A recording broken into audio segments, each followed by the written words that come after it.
teman-teman semuanya, selamat pagi, siang, sore maupun malam bagi teman-teman yang menonton After Office Podcast pada hari ini. Kita hari ini merupakan hari yang spesial sekali. Mungkin teman-teman semua tidak mengira kita akan menjalani hari ini seperti yang luar biasa.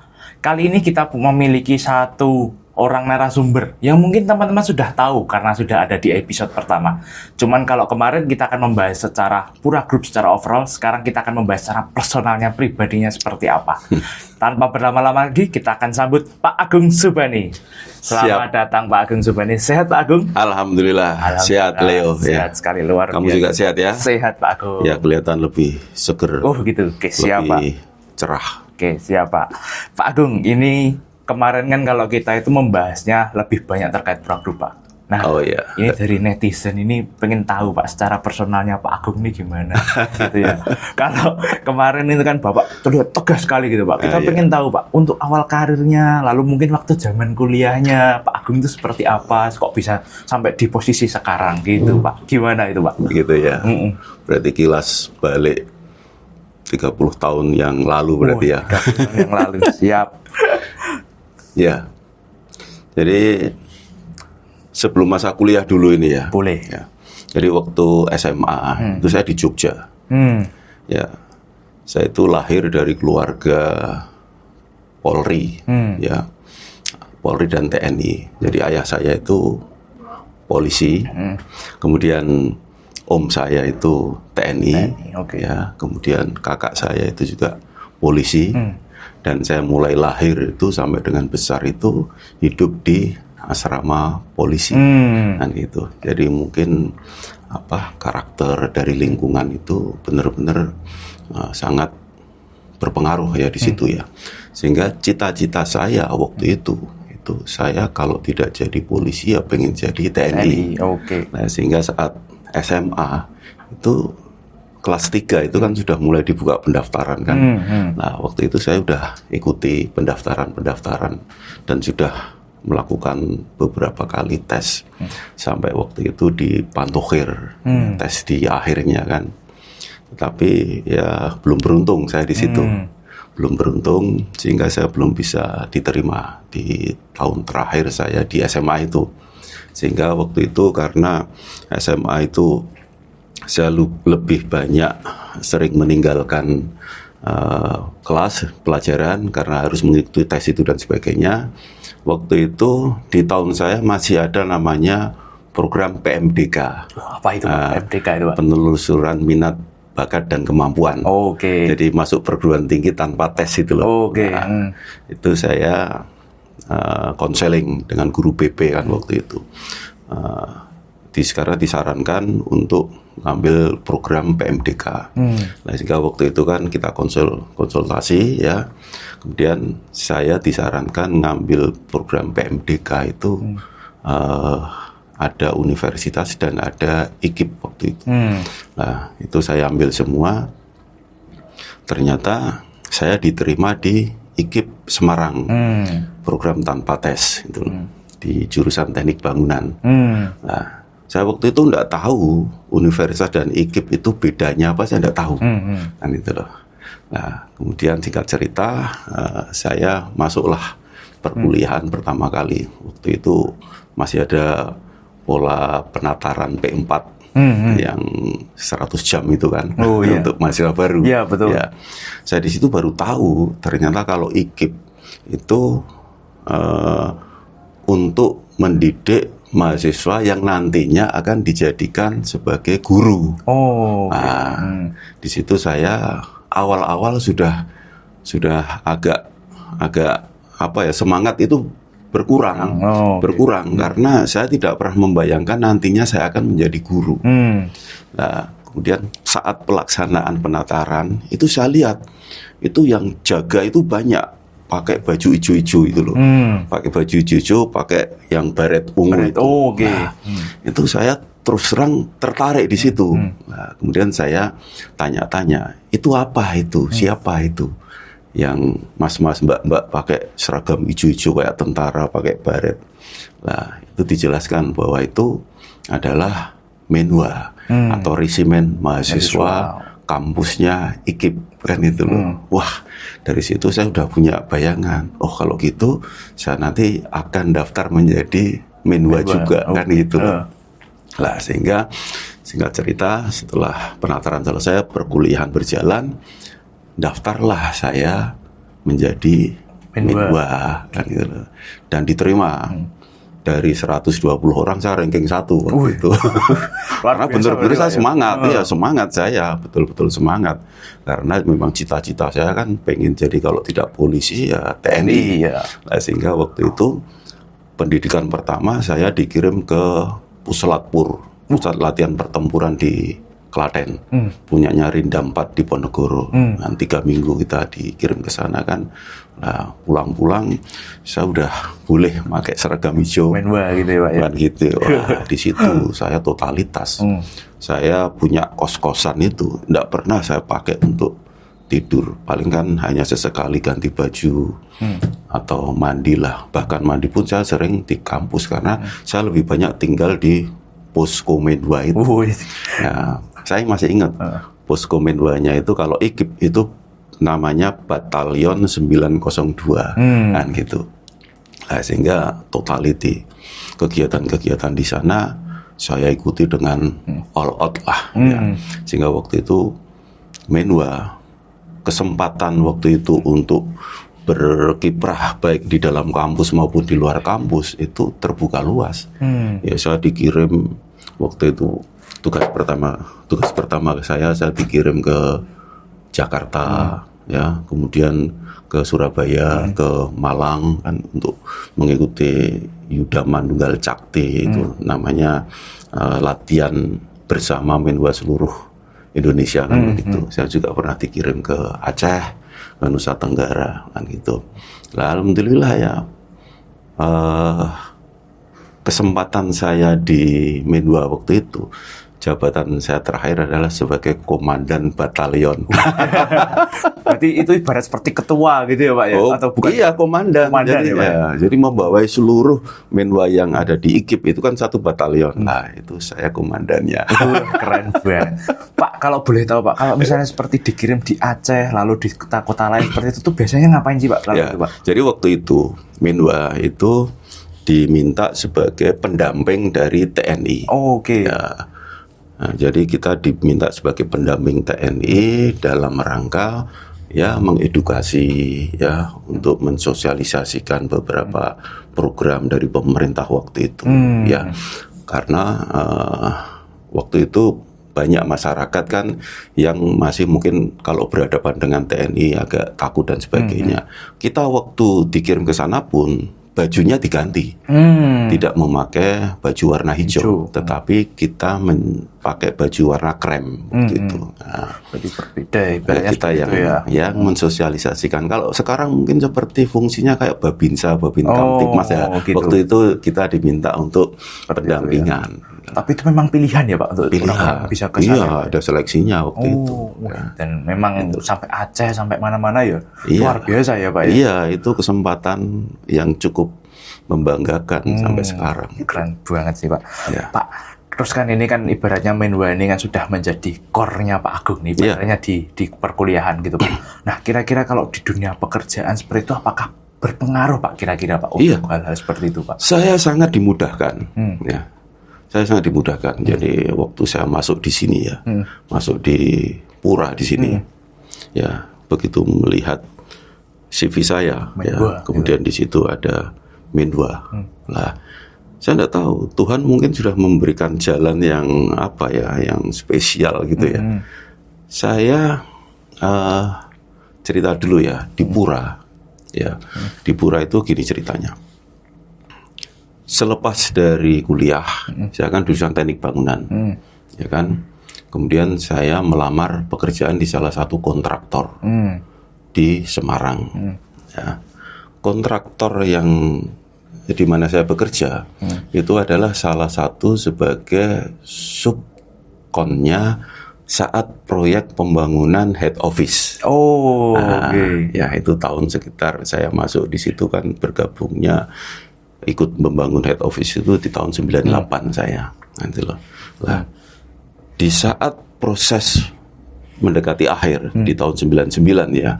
Nah, itu salah satu petinggi dari Pura Group itu menawari saya mau nggak bergabung di Pura ya. Ya, karena waktu itu kan masih krismon ya, jadi bisnis yang terkena dampak sangat serius waktu itu kan ada salah satunya kan adalah kontraktor. Ya, waktu itu saya konsultasi juga dengan pimpinan saya di mana saya bekerja waktu itu dan disampaikan bahwa tidak apa-apa kalau itu memang peluang yang lebih baik, tidak apa-apa karena kondisi setelah ini kita juga belum ada project kan begitu, udah ambil aja. Akhirnya peluang itu saya ambil. Nah, singkat cerita, saya dites di offset. Nah, yang mengetes saya itu namanya Pak Agus Priyono. Begitu lihat CV saya hanya ditanya, kamu dulu Menwa? Siap, saya Menwa Bapak. Oke, sekarang kamu pulang, kamu ke kampus, kamu cari nama saya. Nama saya Agus Priyono. Foto saya seperti ini kan gitu loh, wajahnya seperti ini. Nah, akhirnya saya balik Semarang dan saya langsung ke kampus waktu itu. Nah, kemudian saya cari di akademik kan, BAK namanya waktu itu. Saya cari ada, dia bilang saya jurusan kimia. Nah, saya cari di kimia Agus Priyono, ketemu. Ternyata dia Menwa. Senior saya jauh di atas saya. Nah, kemudian saya catat dia masuk kapan, jurusannya apa, pendidikan yang sudah dilalui apa ya, aslinya mana dan saya catat. Pagi harinya saya datang ke offset. Kemudian saya sampaikan, saya ditanya dulu, sudah ketemu? Siap, sudah Bapak. Coba ceritakan. Ya saya ceritakan. Nama Bapak Agus Priyono, Bapak berasal dari ini, Bapak jurusan ini, Bapak masuk resimen mahasiswa tahun ini, kemudian Bapak degree pendidikan ini, jabatan ini. Ya sudah, besok kamu mulai kerja. Gitu aja berarti. Iya, kamu minta gaji berapa? Saya minta gaji sekian. Enggak, kebanyakan. Kamu gajinya segini aja, cukup itu. Masuklah besok saya kerja. Jadi tes saya hanya di situ. Jadi pengalaman di resimen mahasiswa itu benar-benar bermanfaat bagi saya. Dan alhamdulillah saya sekarang di HRGA, kita akan membawai satuan pengaman dan satuan pemadam. Nah, pengalaman atau ilmu yang saya miliki waktu saya kuliah dulu di resimen itu saya terapkan untuk pola pendidikan di Satpam dan Satdam. Nah, makanya kan mulai saat Satpam masuk di Pura kan ada pendidikannya dulu. Jadi kan kemudian pelantikan, nanti kan kita bikin namanya tradisi masuk kesatuan kan begitu. Jadi mereka masuk itu bukan hanya sebagai kayak karyawan biasa pakai seragam terus langsung tugas begitu, enggak. Dia mentalnya, karakternya harus kita bangunkan dulu bahwa tugas dia itu merupakan garda utama di Pura Group itu yang mempunyai tanggung jawab besar. Jiwa korsanya harus kita munculkan dulu. Pendidikannya waktu itu ya kita adopsi. Saat saya dididik di Puslatpur, di Bandung dan sebagainya itu saya terapkan di situ. Ya, dan kita lihatlah kalau lihat satpam-satpam kita kan. Siap siaga siapnya seperti apa, sikapnya seperti apa. Kalau ketahuan ada pimpinan unit yang lewat masuk dia tidak memberikan hormat, ya risikonya dia akan tahu sendiri gitu. Tapi semuanya demi kebaikan. Ya karena memang namanya satpam ya kita harus gimana caranya memposisikan diri. Iya. Oke Pak, menarik sekali Pak. Nah Pak tadi kan sempat ngobrol sedikit tentang awal karir di Pura Pak. Nah kalau boleh tahu Pak, Bapak Agung ini sudah di unit mana saja, terus berkelana kemana saja Pak selama di Pura Pak gitu Pak. Ini ibaratnya kan udah malang melintang nih Pak ibaratnya Pak. Lagunya Rhoma Irama. Iya. Jadi saya 99 itu masuk di sini. Masuk di Pura ya, di offset. Nah, jadi tadi saya teruskan ya, begitu saya masuk di offset, posisi pertama kali saya itu adalah di bagian umum. Nah, kalau sekarang di GA-nya lah, induknya kan di GA-nya. Tapi di bagian umum saya di split lagi, ya. saya di bagian kebersihan dan perawatan bangunan. Ya. Jadi kalau kamu nanya jumlah WC dan sapi tank yang ada di offset, ya Hafal, Pak. saya masih hafal posisinya. Jadi pertama kali saya di offset, ya di offset tahun 99 sampai 2015, ya. Kemudian 2015 sampai 2018 saya di ekologi, ya, di ekologi yang sekarang Propek gitu. Ya, kemudian 2018 sampai dengan 2021 itu saya di Pura Agro Mandiri, nah, yang bikin mesin cas, ya. Kemudian 2021 sampai saat ini saya di HR dan GA, ya. 15 tahun saya di offset itu. Saya di bagian umum, ya. Saya membawai kebersihan dan perawatan bangunan, ya. Kemudian saya dipromosikan. Waktu itu GM-nya Pak almarhum Budiarjo. Nah, saya dipromosikan, ditarik masuk ke produksi. Jadi wakil manajer produksi. Nah, wakilnya Pak Prihasto waktu itu, ya, di situ. Kemudian saya dipromosikan lagi menjadi manajer PPIC. Ya. Kemudian terakhir sebelum saya pindah ke unit ekologi, posisi terakhir di situ sebagai vice plant manager. Gitu. Itu perjalanannya. Ya. Malang melintang ya Pak. Malang melintang. Kalau bisa dibilang tuh bisa dari ujung Kudus sampai ujung Kudus gitu ya Pak ya. Iya. Nah, tipsnya apa sih Pak kalau bisa seperti itu Pak? Saya kan juga pengen Pak untuk bisa seperti Bapak gitu Pak. Iya. Jadi kalau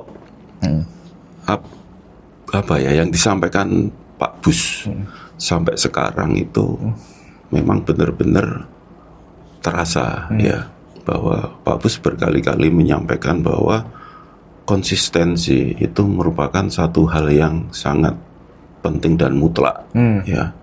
Jadi apapun konsep yang kita buat, apapun tujuan nanti yang akan kita raih, ya, langkah-langkah yang kita lakukan itu harus berbasis kepada konsistensi. Ya, contoh begini, Pura Group sampai sekarang bisa berkembang sampai dengan 30 divisi seperti ini lah, ya. Itu salah satunya adalah konsepnya adalah konsistensi.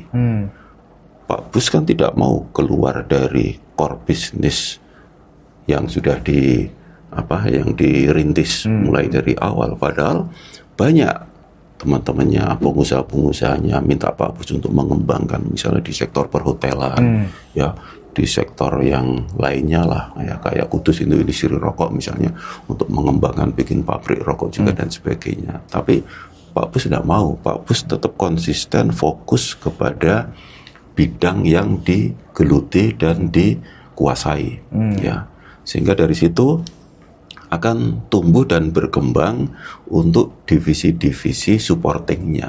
Karena sesuatu yang dijalankan dengan totalitas, konsisten, all out dan sebagainya, pasti nanti dalam perjalanannya akan menemukan titik-titik baru. Karena setiap manusia secara pribadi ataupun institusi itu melakukan sesuatu dari detik ke detik, dari hari ke hari, pasti akan muncul permasalahan, akan muncul hambatan, ya, akan muncul persoalan. Lah, itu kalau kita jeli melihatnya, itu adalah peluang. Lah, konsistensi itulah yang ditekankan kepada Pak Bus bahwa kita harus fokus menggeluti di sini. Ya, dikembangkan harus, berinovasi harus, tetapi core-nya tetap kepada ketentuan yang sudah dipegang dari awal oleh Pura. Ibaratnya beginilah, ya, batu sebesar apapun, ya, setitik air dia jatuh, tetapi selama dia itu konsisten, ya, lama-lama batu itu kan tetap hancur, kan begitu. Ya, besi sekuat apapun kalau dia kena tetesan air terus-menerus konsisten itu, ya, dia lama-lama akan korosi, kan begitu. Ya. Pak, kalau boleh tahu Pak, tantangan paling membekas Pak selama Bapak di Pura itu di unit mana Pak? Kalau ini pengen tahu Pak kita Pak. Perjalanan, ya. Jadi gini Leo, latar belakang pendidikan saya itu kan di IKIP. Yes. Seharusnya saya kan menjadi guru, Betul. ya kan? Nah, begitu saya masuk di Pura itu benar-benar sebagai dunia yang baru. Betul. Ya. Kalau saat pertama kali saya di bagian umum yang menekuni kebersihan dan perawatan bangunan itu masih similar lah dengan bidang pendidikan yang saya tekuni, karena waktu itu kan saya di bagian di jurusan teknik bangunan. Seharusnya itu saya jadi guru STM, STM bagian bangunan kan gitu. Lah, begitu saya diterjunkan ke produksi, saya itu enggak tahu cetak itu apa, pons atau cutting greasing itu apa, furnish itu apa, laminasi itu apa, lipat itu apa. Saya enggak kuasai. Ya, komposisi warna black, cyan, magenta dan yellow saya enggak kuasai. Ya. Nah, tetapi kembali lagi ya, selama orang itu mau belajar, mau bertanya, mau berusaha, itu tidak ada yang tidak mungkin. Nah, sehingga dengan kondisi seperti itu ya saya belajar. Saya mungkin dalam satu hari antara saya duduk di ruangan dengan di lapangan, mungkin 80% saya berada di lapangan. Ya. Saya ngobrol dengan operator,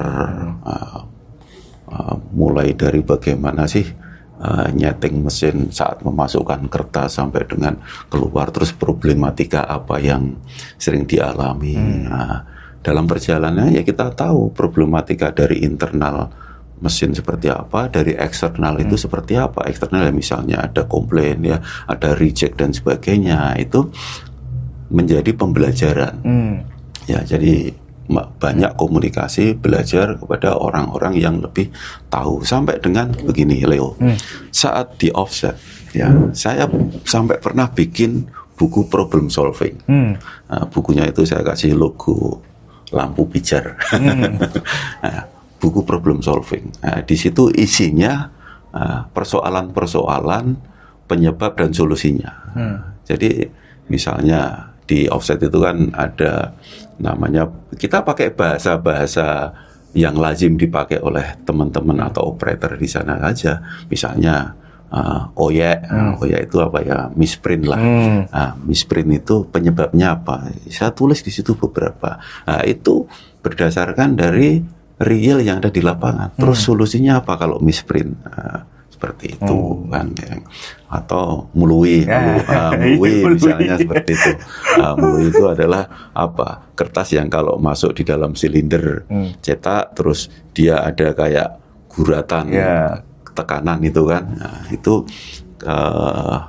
problemnya kenapa? Itu ya saya tulis solusinya apa, saya tulis. Nah, itu kita sampaikan. Jadi itu bisa dibaca semua orang, bisa dipelajari semua orang. Waktu itu sampai saya bikinkan seperti itu. Nah, kemudian saat saya ditaruh di ekologi, ya itu saya enggak punya basic sama sekali untuk membikin satu pabrik, ya kan. Apalagi marketing, saya belum pernah masuk sebelumnya di dunia marketing, ya. Sehingga waktu itu saat saya ditaruh di ekologi, saya sore-sore dipanggil sama pimpinan, Gung, mulai besok kamu pegang unit ekologi. Nah, saya tanya, unit ekologi itu unit apa, Pak? Unit ekologi itu unit yang membuat paper mold, substitusi punyanya styrofoam. Saya udah bayangkannya susah saya, karena ini kan kalimat yang tidak pernah saya dengar.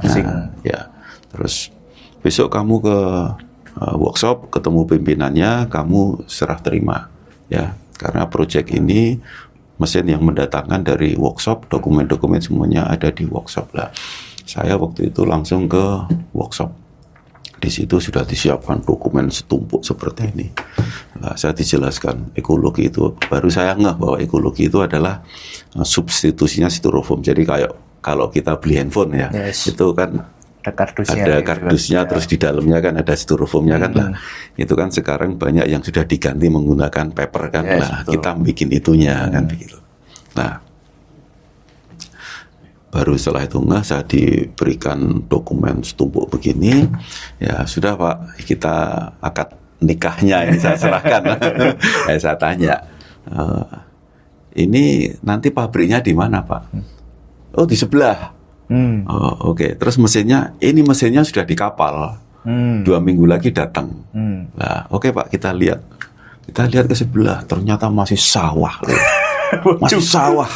Loh, pabriknya di mana? Ya di sini. Loh, nah ini mesin nanti 2 minggu lagi datang, mau ditaruh di mana? Nah, itu nanti Pak Agung coba pikirkan gimana ini solusinya. Nah, akhirnya dengan kondisi seperti itu ya kita speed up. Ya, kita speed up maraton ke bangunan ke Pak Alex. Ya. Ke Pak Alex kita minta kondisinya seperti ini lah, sehingga di speed up lah pembangunan pabrik yang akan dipakai untuk ekologi itu, yang sekarang dipakai di coating di Terban itu. Lah masih punya beban lagi. Bebannya apa? Mesin 2 minggu lagi datang sebanyak 17 kontainer 40 feet. Ini mau saya taruh di mana kan gitulah. Sehingga saya coba lobby ke pimpinan unit yang lain untuk bisa saya titipi kontainer itu untuk sementara waktu sampai bangunannya siap untuk saya tempati. Akhirnya ya tadi pesan dari Pak Bus bahwa integrasi ya integrasi antara divisi satu dengan divisi yang lain, komunikasi yang baik antara satu divisi dengan divisi yang lain itu memang mutlak harus dilakukan. Itu benar-benar ya terbukti. Ya, artinya saya nego dengan pimpinan unit ini, saya punya space bisa sekian mesin bisa saya masukkan, divisi yang lain bisa sekian lah. Akhirnya 17 kontainer yang belum bisa terinstall itu saya ada solusi tempatnya gitu ya. Ya, belum lagi begitu mesin itu diinstal, kita harus memasarkan. Nah, ini yang kita sama sekali belum punya basic marketnya begitu kan. Ini kan tantangan baru bagi saya kan. Sehingga ya saya belajar. Saya merapat ke teman-teman sales, saya minta diajak bagaimana caranya ya presentasi ke customer, negosiasi soal produk, negosiasi soal harga, deal satu produk seperti apa. Ya begitu saya dapat PO pertama kali, dan itu saya produksi, wah rasanya ngelihat barang diproduksi bisa dikirim, bisa diterima, wah itu kebanggaan luar biasa. Luar biasa sekali. Ya, gitu. Nah, terus berikutnya ke cas, ya kan? Nah, cas itu saya juga nggak tahu. Ya, saya dipanggil, ini ada divisi baru, ya akan kita fokuskan membantu pemerintah dalam pengendalian inflasi, terutama yang diakibatkan oleh naik turunnya harga komoditi vital, ya bawang merah, cabai, buah-buahan dan sebagainya. Ya intinya itu untuk memperpanjang umur komoditi hortikultural lah, bawang merah, cabai dan sebagainya. Itu kan sesuatu hal yang baru bagi saya kan, apalagi saya tadi basic kuliahnya adalah IKIP, kemudian sebelumnya di offset. Kita harus pegang satu unit di mana itu penuh dengan teknologi tinggi, karena main dengan mesin pendingin. Ya, tapi alhamdulillah di unit tersebut saya dibantu banyak orang, orang-orang hebat, orang-orang handal, dari ITB, dari ITS, dari Satya Wacana, dari Undip dan sebagainya kan itu loh. Akhirnya ya saya belajar lagi karakteristik cabai seperti apa, karakteristik bawang merah itu seperti apa kan begitu. Nah, kemudian market yang ini berbeda lagi. Market yang ini adalah market pemerintahan. Nah, sehingga saya sama sekali tidak punya latar belakang jualan ke pemerintah, gitu, pemerintah. Pak, ya? Ini seperti apa caranya? Nah, akhirnya saya belajarlah ke unit-unit yang selama ini marketnya di pemerintahan. Saya ke workshop, saya belajar ke Pak Dedi, saya minta tolong juga ke TSS. Ya, waktu itu ada Pak Heri YP.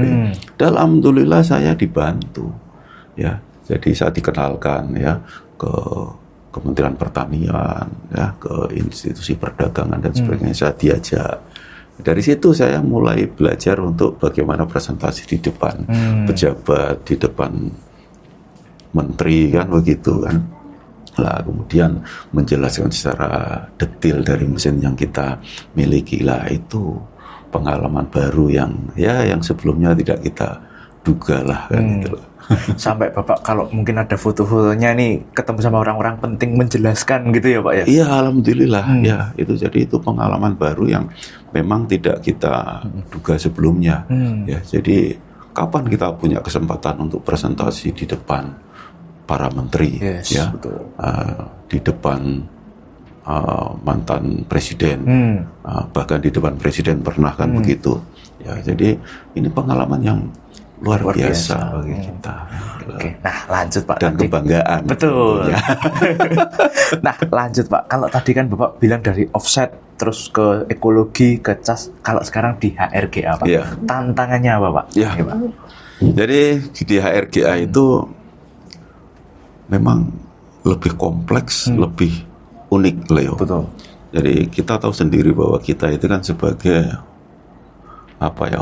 holdingnya unit ya. Yes, betul. Jadi kita itu kan membawai 30 divisi kurang lebih. Jadi itu merupakan satu tantangan baru yang sebelumnya tidak pernah kita jalani di unit-unit yang lain. Tetapi kembali lagi niat kita bahwa ini adalah sebagai tempat belajar yang bisa mendidik mental karakter kita untuk jauh lebih baik lagi. Jadi setiap hari kita dihadapkan dengan berbagai persoalan yang selalu berbeda-beda. Dan penanganannya pun antara divisi satu dengan divisi yang lain dengan persoalan yang sama mungkin itu bisa berbeda-beda karena karakternya juga unik. Oke Pak, kalau di tempat rekrutmen kan ini kita sedang banyak sekali bersinggungan ya Pak dengan namanya Gen Z gitu Pak. Oh iya. Nah, kalau sebagai direktur HRGA Pak, arahan Pak Agung terhadap Gen Z ini gimana Pak? Ya. Jadi kalau kita lihat ya, baca sosmed lah, ya di kanal apapun lah, itu kan memang banyak ya perusahaan yang mengeluhkan Gen Z ini ya. Saya menyadur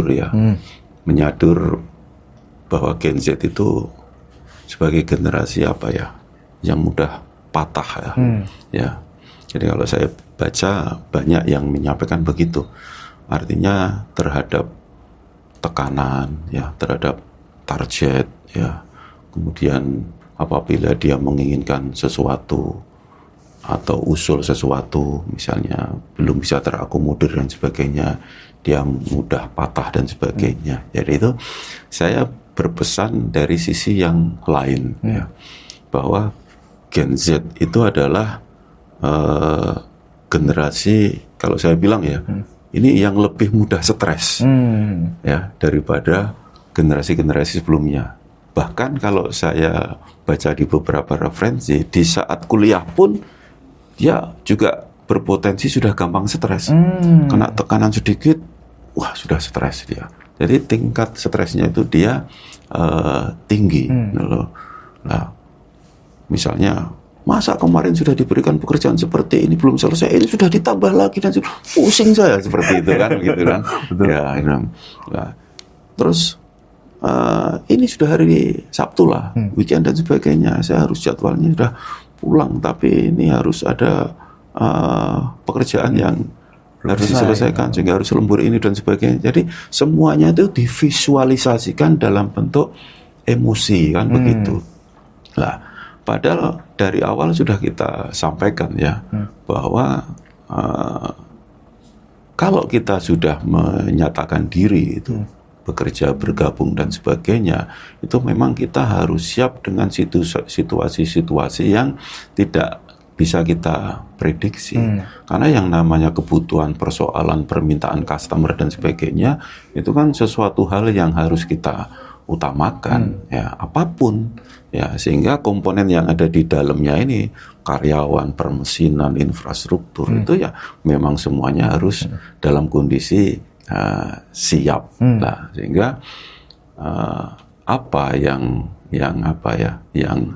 harus dilakukan oleh generasi-generasi kita yang lebih senior ya kan, menghadapi orang-orang seperti itu ya, kondisinya memang seperti itu. Dan sekarang jumlahnya ya itu kan semakin naik kan, karena memang ini eranya mereka kan, betul. begitu, eranya mereka. Nah, sehingga kita yang harus melakukan pendampingan, melakukan pendampingan ya, dan melakukan edukasi. Ya, kalau dia itu memang generasi yang gampang stres, ya saya pernah kan bicara di beberapa tempat ya, bahwa dopamin method itu yang bisa dilakukan. Ya, dopamin itu kan apa ya, hormon kebahagiaan. Betul. Ya, nah, hormon kegembiraan ya gitulah. Ya, jadi bikin mereka itu tuh enjoy dalam suasana yang happy. Ya, makanya sekarang untuk mengakomodir mereka itu kan banyak konsep-konsep yang kita terapkan di HRGA ini sendiri maupun di unit-unit itu untuk bisa mengakomodir mereka melalui kemampuan dan dunianya kan begitu. Ya termasuk podcast inilah.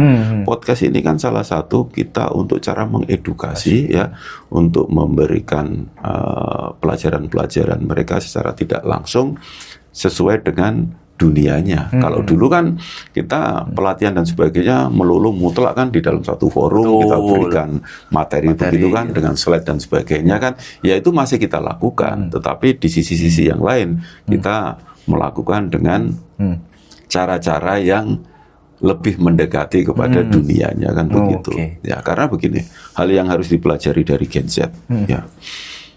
Kenapa dia itu disebut generasi mudah patah? Ya, jadi begitu dia menghadapi persoalan tidak nyaman atau gagal di satu proyek atau satu pekerjaan lah, dia kan berpikirnya terus dia nyari pekerjaan lain. Ya, resign, ya kan?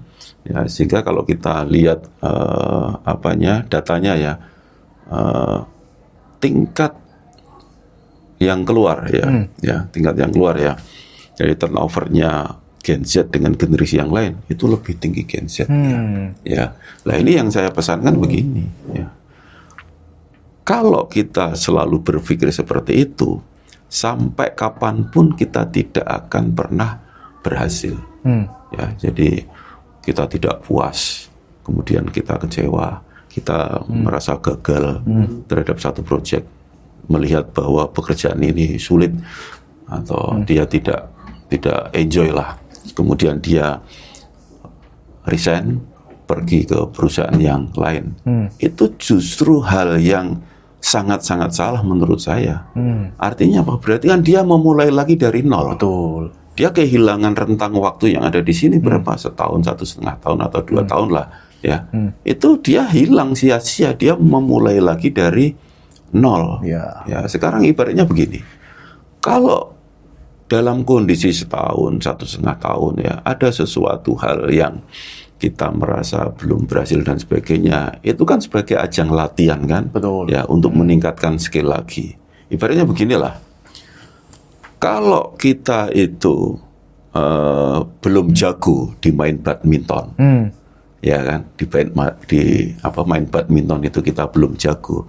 Artinya kan kita harus banyak latihan badminton. Betul. Agar kita menjadi jago. Betul. Tetapi kalau kita belum jago main badminton, kita berlomba di tempat manapun, ya tetap kita akan kalah. Betul. Ya, sama. Dia kerja di sini nggak betah, kerja di sana nggak betah, kerja di sana nggak betah. Dia tetap akan terus seperti itu, karena dia tidak mempunyai mental untuk berlatih. Ya. Jadi mental blocknya itu belum dia hancurkan. Ya. Ibaratnya tetap jadi loser gitu ya, Pak? Iya, dia tidak akan menang dimanapun. Ya. Jadi dia tinggal menyelesaikan masa latihannya ini, ya mungkin dia 2-3 tahun ya, mungkin dia ya akan effortnya cukup luar biasa, tapi nanti di belakang kan dia akan menikmatinya atas jerih payah yang sudah dia lakukan di awal ini.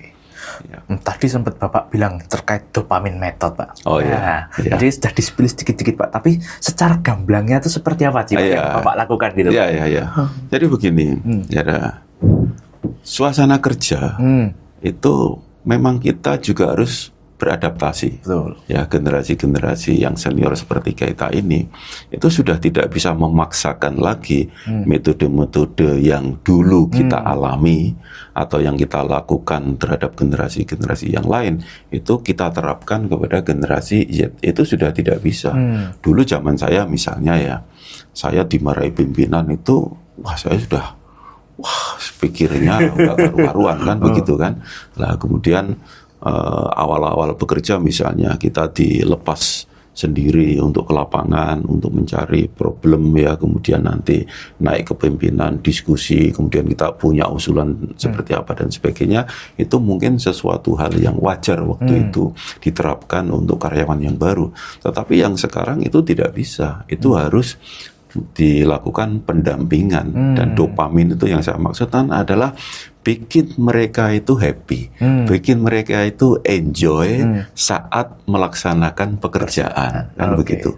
Kalau dia itu enjoy, dia itu happy, pekerjaan seberat apapun itu pasti akan menjadi ringan dan dia tidak akan banyak melakukan keluhan terhadap entah itu target, entah itu tugas-tugas yang diberikan kepada dia. Makanya tugas kita ya mengkondisikan bahwa situasi pekerjaan itu harus dibikin senyaman dan se-enjoy mungkin. Karena itu sudah tidak bisa ditawar-tawar lagi.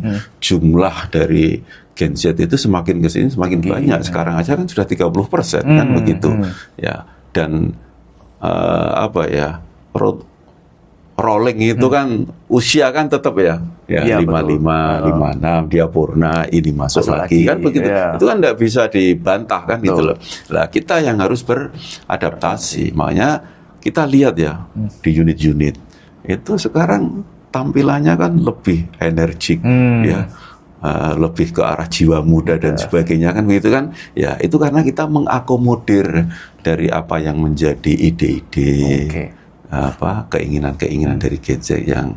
Yang penting kan adalah hasil dari pencapaian mereka sesuai dengan target yang kita inginkan gitu loh. Kalau mereka dibiarkan bekerja dalam kondisi tekanan, stres dan sebagainya, tidak kita lakukan pendampingan, wah ya runyam. Untuk jangka panjangnya runyam. Ya. Bapak tadi sempat bilang bahwa tantangan di HRGA itu banyak sekali, Pak. Betul ya, Pak ya. Nah, tapi itu Bapak terlihat happy, seneng.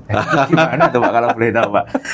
Kok seneng-seneng aja gitu, Pak? Gini Leo. Ya, jadi intinya ya semua orang lah. Ya, kamu pun pasti juga punya. Pasti setiap manusia, setiap orang itu pasti punya persoalan, ya kan? Pasti punya masalah, ya. Tetapi jangan sampai lupa bahwa kita harus hidup di hari ini. Ya, apa itu maksudnya kita harus hidup di hari ini? Ya, jadi apapun masalah yang sudah lewat, jangan pernah kita menyesalinya yang berlebihan, ya, menyesali yang berlebihan. Kemudian masalah yang belum terjadi itu jangan kita terlalu mengkhawatirkan yang berlebihan, ya, karena kalau kita sampai tidak bisa mensplit dua hal tersebut, ya otomatis kita tidak akan pernah bisa hidup di hari ini, ya kan?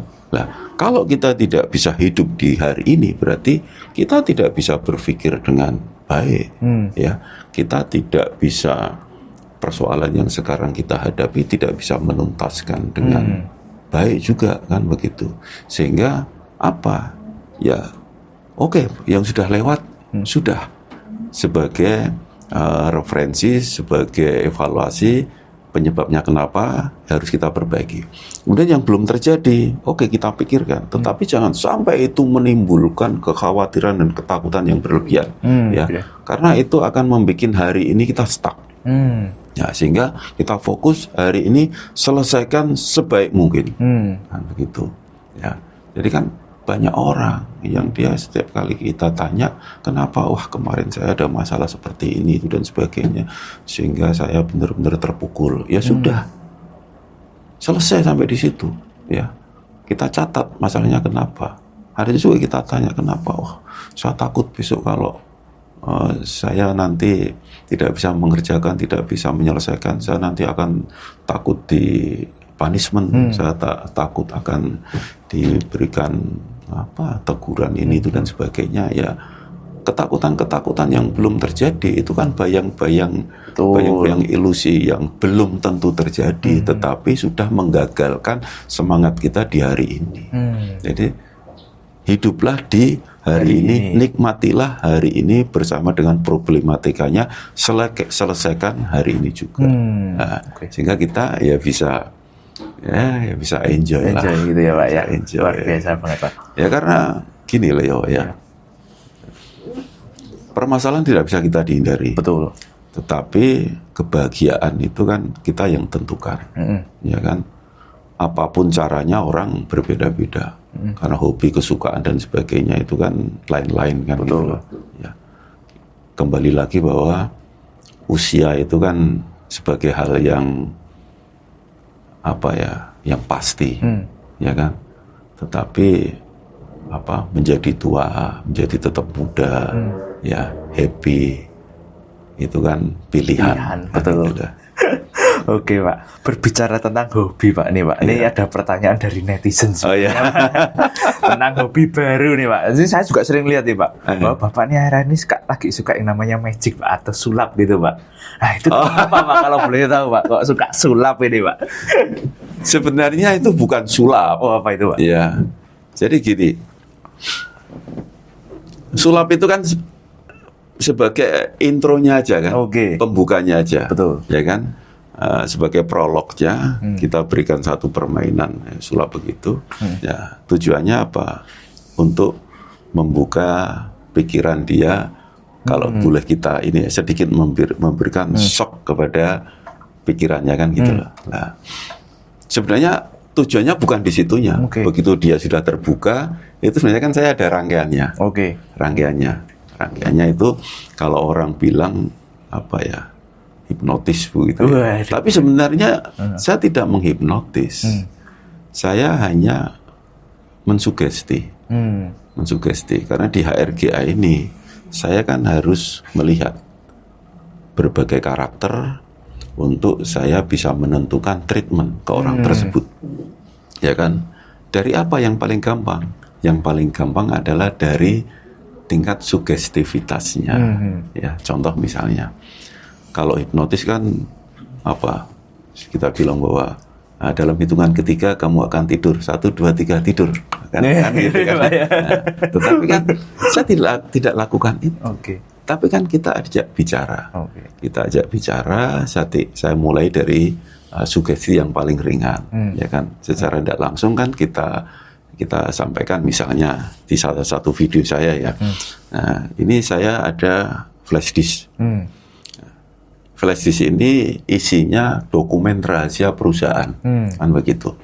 Nah, saya berikan amanat untuk menyimpan flash disk ini jangan sampai hilang, apalagi diambil orang lain, kan begitu. Saya suruh pegang, kan begitu. Nah, clue yang saya sampaikan, kalau sampai flash disk ini bisa dipegang oleh orang lain, artinya kamu sudah gagal. Saya berikan, begitu dia pegang, gitu ya. Kemudian akan saya ambil, dia kan pegang kenceng banget, sudah. Nah, itu namanya dia sudah masuk di sugestivitas tingkat pertama, kan begitu. Nah, kalau dia sudah terkena sugestivitas seperti ini, saya tingkatkan lagi. Baik, sekarang saya tingkatkan lagi misalnya, tidak tahu mengapa tahu-tahu tanganmu semuanya berubah menjadi kaku, badanmu tidak bisa digerakkan. Nah, kalau dia bisa mengikuti seperti itu, tahu-tahu tangannya badannya kaku, badannya tidak bisa digerakkan, ya berarti tingkat sugestivitasnya kan tinggi lah. Itu ada beberapa tahapan yang saya lakukan untuk mentreatment orang dengan tingkat sugestivitasnya tinggi. Saat saya memberikan tugas, saya hanya berikan bahwa tolong kerjakan ini, ya besok saya tunggu laporannya, selesai begitu. Nah, tetapi ada tingkat sugestivitasnya, dia hanya sampai di tingkat pertama tadi. Saat saya naikkan ke level kedua, dia udah tidak bisa. Nah, sehingga saya memberikan tugasnya berbeda. Tolong selesaikan tugas ini, besok laporan ke saya. Kalau tidak sampai laporan ke saya, berarti nanti kamu akan kena punishment. Nah, seperti itu, ya. Nah, sampai dengan tataran berikutnya, itu sampai untuk menentukan saya bahwa orang ini bisa enggak saya posisikan di level tertentu. Nah, kalau tingkat sugestivitasnya tinggi, dia mempunyai peluang besar sampai dengan di tingkat manajer. Nah, tetapi kalau dia sampai hanya posisi di awal atau di tengah-tengah, dia berarti sampai di level pelaksana. Ya. Sebenarnya itu bukan sulapnya. Sulapnya itu hanya intronya untuk membuka kuncinya aja, kan gitu. Orang akan lebih mudah itu kalau kita berikan shock dulu, ya. Shock terapinya dulu, jedek, seperti itu kan terbuka. Ya, sulap itu sebenarnya kan kita pakai triknya dulu. Kok bisa ya? Itu sebenarnya sudah membuka. Nah, disitulah kita masuk. Kan begitu sebenarnya. Oke, tadi termasuk hipnotis ya Pak. Bapak sempat ngobrol Pak, atau mungkin tampil di videonya Bapak terkait power of mind. Nah, apa itu Pak? Power of mind itu Pak? Jadi apa ya power of mind? Kekuatan pikiran itu kan sebenarnya kan ada.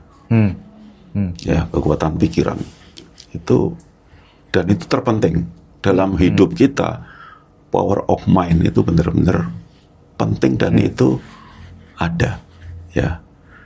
Pernah saya kasih training yang pendulum itu ya, pendulum itu ya. Betul, pendulum. Nah, kita diam, tangan diam, ya. Kemudian kita bawa pendulum.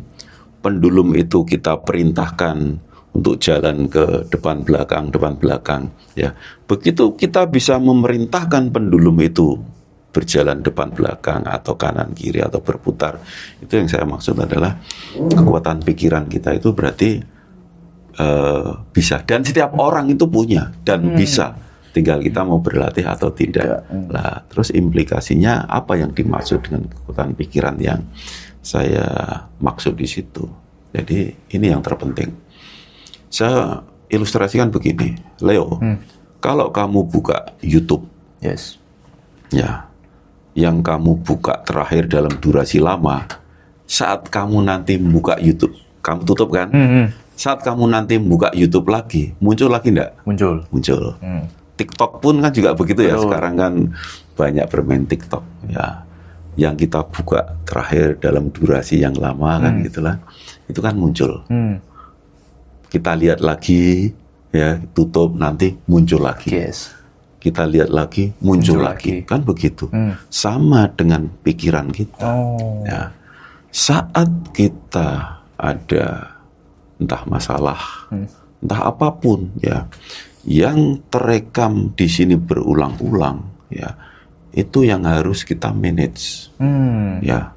Jangan sampai satu persoalan, ya, itu terekod di sini sampai terulang-ulang sehingga kita tidak bisa untuk berpikir yang lainnya. Ya, jadi kalau kita memang ada persoalan, ya sudah kita selesaikan, ya, kita selesaikan, kita tuntaskan dan kita close. Jangan sampai terekod di alam pikiran kita terlalu lama. Karena apa? Itu nanti akan menutup kita untuk berimprovisasi dengan temuan-temuan ataupun dengan kegiatan-kegiatan lain ataupun kita punya tanggung jawab untuk menyelesaikan yang lain. Nah, artinya pikiran yang kita persoalan yang kita tanamkan di sini terlalu lama, ya nanti akan berlanjut ke tahap berikutnya. Tetapi motivasi yang kita tanamkan di sini berulang-ulang akan berlanjut sebagai motivasi kan begitu.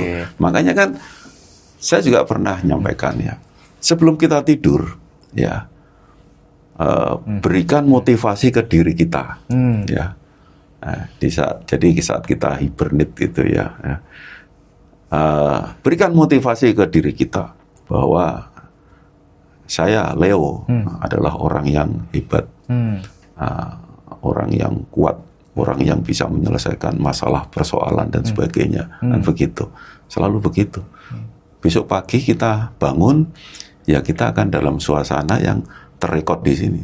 Tapi saat kita tidur, kita membayangkan persoalan, kita membayangkan hutang, kita membayangkan dendam ini dan sebagainya.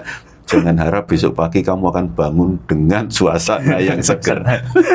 Seperti tadi, TikTok-nya, YouTube-nya kamu tutup dengan cicilan itu. Itu kekuatan pikiran, itu yang saya maksud seperti itu. Oke, berarti besok kalau saya tidur itu saya mau pikir, wah hutang saya lunas gitu Iya, ya, Pak, ya? karena itu mensugesti diri kita sendiri. Ya. Nah, jadi YouTube-nya kamu tutup dengan hal-hal yang baik. Oke Pak Agung. Oke Pak Agung, luar biasa sekali Pak Agung. Ini sudah kita berbicara kurang lebih hampir 1 jam Pak. Luar biasa sekali, memotivasi sekali Pak, termasuk saya sendiri gitu Pak. Oke Pak Agung, kalau gitu mungkin terima kasih Pak untuk motivasi segala yang sudah diberikan mulai dari awal kali Bapak masuk ke Pura sampai ke hari ini gitu ya Pak ya. Oke, mungkin terakhir kita bisa berikan closing statement gitu Pak. Mungkin boleh Pak, atau mungkin kita sebagai penutup mungkin untuk generasi-generasi Gen Z ataupun yang nanti menonton gitu Pak mungkin. Ya. Tetap saya amanatkan apa yang menjadi wasiatnya Pak Yakobus Busono. Jadi kendalikan hati kita karena itu akan menjadi pikiran kita. Kendalikan pikiran kita karena itu akan menjadi cara bicara kita. Dan kendalikan cara bicara kita karena itu nanti akan menjadi tindakan kita. Dan kendalikan tindakan kita karena itu akan menjadi karakter kita.